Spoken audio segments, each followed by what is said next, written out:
వినాయక్ చందే రేయ్ వినాయక్ చందా ఇలా- వినాయక్ చందే ఇలా కాదురా. వినాయక్ చందా.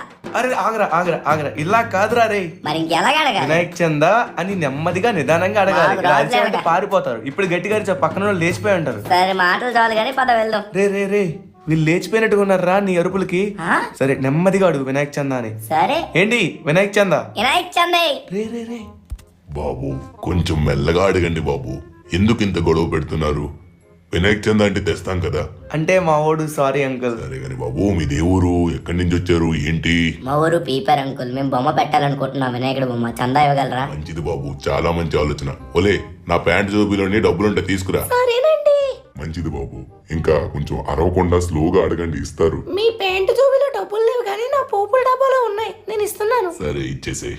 రే రే అంకుల్ కి థ్యాంక్స్ చెప్పరా. Thank you uncle. Thank you aunty. Bye. సరే జాగ్రత్తగా వెళ్ళండి. Okay uncle. రే నీకు ఆ ఓవర్ యాక్షన్